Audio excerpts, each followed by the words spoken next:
Well, hello there. Welcome back to Elephant in the Room. My name is David James.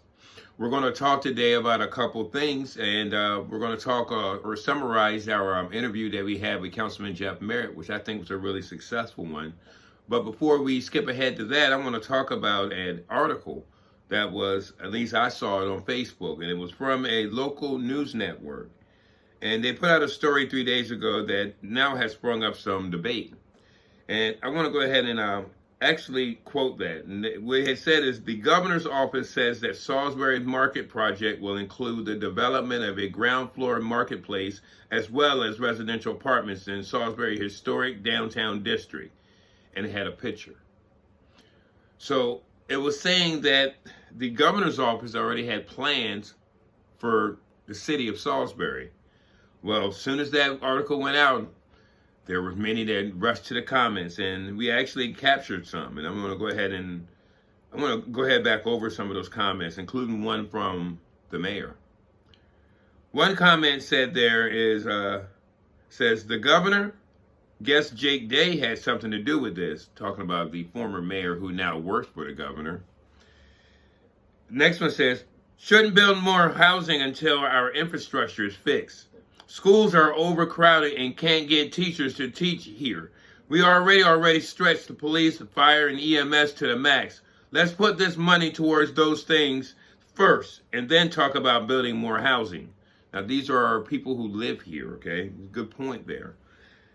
Then another one says, why doesn't the governor help the homeless? Where is the money coming from? Well, he could have just stopped with that first part. Good point. There's definitely always those out there without that can be helped first. So why doesn't the governor help the homeless? And then the next question is, where's the money coming from? Well, I can tell you where the money's going to come from. I don't even have to say it. I think you already know. But the one that I thought was pretty unique was the response of the mayor, who said, for your information, there is no truth to this article. I've reached out to Wboc to clarify their source, and it appears to be coming from an MD planning report. That said, I will say no more than other than to say it is simply not true. So here it is, this reporting is being done, and it's being done from a planning committee from the state part of things, and it should not be making decisions for local government. And kudos to having a mayor that will stand up for his constituents.